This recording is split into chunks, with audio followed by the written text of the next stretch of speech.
Hello student, hope you all are doing well. Welcome back to my channel and I'm here back with the new idiom series, and this time I'm going to teach you idioms related to love. Okay, so in the previous video I have taught you some idioms which was related to the love, and again I'm going to teach you another few idioms that is also related to love. So this is the part 2 of idioms related to love. So without doing any further delay, let's get started. So हमारा जो पहला idiom है वो है all fair in love and war. ये तो आपने बहुत ज़्यादा ही कॉमन सा ये idiom है, आप सभी ने सुना होगा कि all fair in love and war. इसका मतलब है कि प्यार और जंग में सब जायज़ है. कुछ भी कर सकते हैं हम. We can do anything in love and war. दो चीज़ें ऐसी होती जिसमें हम हद पार कर देते हैं, चाहे वो लड़ाई झगड़ा हो, जंग हो या फिर प्यार हो. Okay, so the meaning is in love and war anything is acceptable. प्यार और जंग में सब जायज़ है. ओके, चलिए इससे मैं क्वेश्चन कुछ बना लूँ. Okay, why did she forgive him for lying, एक क्वेश्चन किसी ने पूछा. ओके, तो आंसर में ये आया because she beliefs all fair in love and war. उसने उसे माफ कर दिया क्योंकि वो मानती है कि प्यार और जंग में सब जायज़ है, कुछ भी कर सकते हैं हम. Everything is acceptable. Okay, so हमारा नेक्स्ट इडियम जो है वो है love makes the world go round. Okay, मतलब कहने का है कि दुनिया जो है ना वो प्यार से ही चलती है, मतलब प्यार से दुनिया चलती है. Okay, love is essential part of life. Okay, so when you want to express this feeling that love is really very essential part for our life, so आप ये इडियम यूज कर सकते हैं, love makes the world go round. Okay, so आप इस तरीके से इस इडियम को यूज़ कर सकते हो अपने कन्वर्सेशन में. जैसे किसी ने क्वेश्चन पूछा कि व्हाई डू पीपल से love makes the world go round, आप रिप्लाई कर सकते हो. ऐसे तो आप अपनी पसंद के रिप्लाई कर सकते हो, बट मैं यहाँ पे आपको एक तरीका बता रही हूँ. Okay, because love gives life meaning and Joy. लोग कहते हैं कि प्यार में जीवन में खुशी में, और ये क्या गलत लिखा हुआ है, sorry for that. Okay, because love gives life meaning and Joy, मतलब जो प्यार है वही जिंदगी को एक मीनिंग देता है, खुशी देता है. ओके, तो ये हो गया हमारा सेकंड. अब बारी आती है हमारे थर्ड इडियम की. जो हमारा थर्ड इडियम है, the course of true love never did run smooth. Okay, मतलब कि जो सच्चे प्यार के रास्ते हैं ना वो कभी आसान नहीं होते. आपने अक्सर ये इस तरह के डायलॉग्स जो है मूवी में सुने होंगे, हिंदी में, उर्दू में, कि जो सच्चा प्यार है, जो सच्चे प्यार करने वाले हैं उन्हें मुश्किलों से गुजरना पड़ता है, उनके लिए रास्ते आसान नहीं होते हैं. Okay, so this is the real idiom for that particular dialogue, I can say. So the course of true love never did run smooth. Okay, the true love always faces difficulties. Okay, सच्चे प्यार में हमेशा मुसीबतें आती है. Okay, इससे आप किस तरीके से क्वेश्चन बना सकते हो, why are they having so many problems in their relationship. अगर कोई ये पूछे इस तरीके से तो, और अगर आपको ये बताना हो कि उनका प्यार जो वो सच्चा है, तो आप इस तरीके से इसका रिप्लाई कर सकते हो, because the course of true love never did run smooth. सच्चे प्यार का रास्ता कभी आसान नहीं होता, इसीलिए उन्हें कठिनाइयाँ हो रही है. That's why they are facing difficulties in their life. Okay, so हमारा नेक्स्ट इडियम है वो है heart of stone. Okay, heart of stone का मतलब अगर आप नॉर्मल जो कैजुअल हिंदी में आप बोल सकते हैं ना, पत्थर दिल. ओके, पत्थर दिल इंसान जिसके पास कोई इमोशन नहीं है, बिना भावनाओं वाला. Okay, someone who is unemotional और कोल्ड हार्टेड. ओके, वैसे लोग जिनके पास इमोशन नाम की चीज़ नहीं है उसे हम कहते हैं heart of stone. Okay, example check कर लेते हैं. Why did he care about her feelings, why didn't he care about her feelings. Answer आएगा because he has a heart of stone. उसे उसकी भावनाओं की, उसके फीलिंग्स की कदर क्यों नहीं है, परवाह क्यों नहीं करता है, क्योंकि वो पत्थर दिल है. ओके, नेक्स्ट हमारा इडियम है लव कॉन्कर्स ऑल. ओके, मतलब कहने का कि प्यार जो है ना वो हर मुश्किलों को पार कर सकता है, हर बाधा को पार कर सकता है.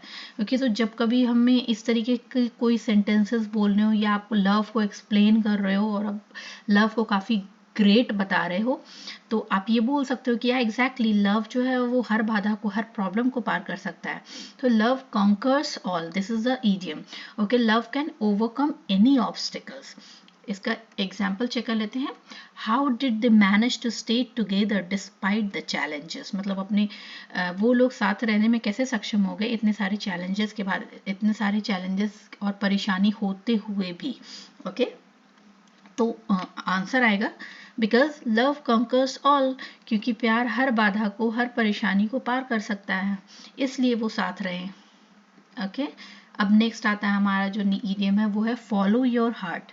मतलब अपने दिल की सुनो. ओके ये भी काफ़ी अच्छा ईडियम है और आप इसे यूज़ कर सकते हो जब कभी आपको अपनी ये फीलिंग एक्सप्रेस करनी हो कि मैं तो हमेशा अपने दिल की सुनता हूँ. So I always follow my heart.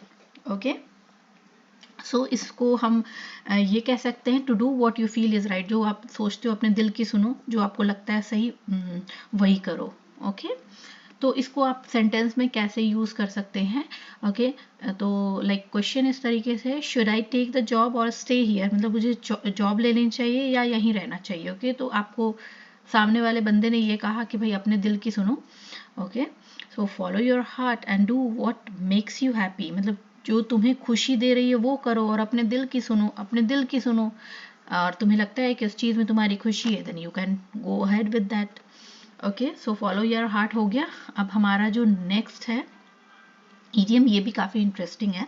Which one like this one is love knows no bounds. ये बहुत ही प्यारा इडियम है. इसका मतलब होता है कि प्यार की कोई सीमा नहीं होती, लव की कोई बाउंड्री नहीं होती है. Okay love has no limited, love has unlimited. Okay so love knows no bounds का मतलब होता है कि प्यार में कोई भी सीमा नहीं है. ओके अब चलो इससे सेंटेंस देख लेते हैं. What did they move, why did they move to a new country for love. Okay because love knows no bound. प्यार के लिए की कोई सीमा नहीं होती, इसलिए वे प्यार के लिए दूसरे देश चले गए, वो कहीं और चले गए, कहीं और बस गए. ओके नेक्स्ट हमारा जो है ईडियम वो है लवी डवी. ओके ये काफ़ी ज़्यादा ही मतलब informal way you can say that expressing your love. तो जब हम बहुत ज़्यादा ही प्यार जताते हैं, ओके बहुत ज़्यादा प्यार जताने वाले को हम कहते हैं lovey dovey. Okay overly affectionate और रोमांटिक. ओके इसके सेंटेंसेस देख लेते हैं. Why do they act so lovey dovey in public. मतलब अपना बहुत ज़्यादा प्यार पब्लिक में क्यों दिखा रहे हैं भाई. ओके सो आंसर आप ये कह सकते हैं कि because they are deeply in love and don't mind showing it. क्योंकि वो एक दूसरे से बहुत प्यार करते हैं और वो इसे ये ऐसी चीज़ें करना उन्हें बुरा नहीं लगता है. ओके नेक्स्ट हमारा जो ईडियम है वो है to be smitten. Okay to be smitten का मतलब होता है किसी से बहुत ज़्यादा प्यार करना. Okay to be deeply in love with someone, to be smitten.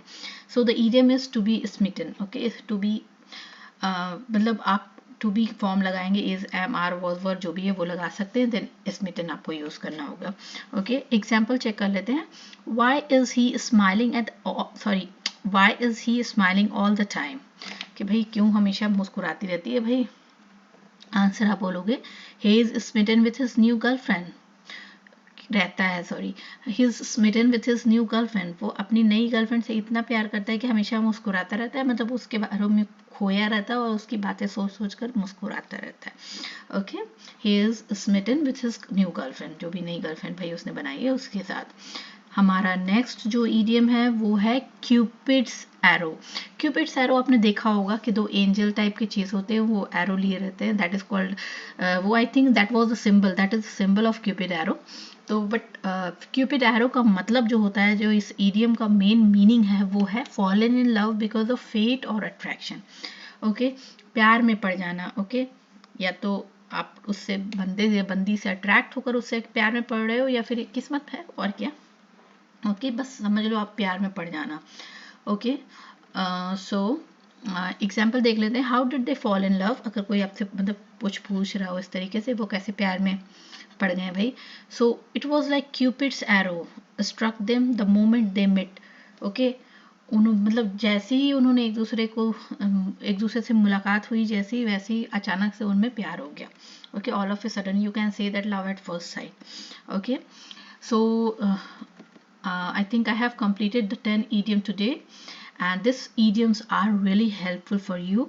So if you want to speak like a native speaker, if you want to speak, if you want to enhance, if you want to beautify your English language, then you should use such kind of idioms in your conversation. Okay, any kind of idiom you can use, but like suppose if you are talking about love and related to love, then definitely these idioms will help you. So I'm going to end this video, and I hope that you like this video. And if you like this video, please hit the like button, share this video, subscribe my channel, and if you have any doubt, any queries, any questions related to this video, please comment me in the comment section. Okay, and feel free to ask me anything. Bye bye, take care.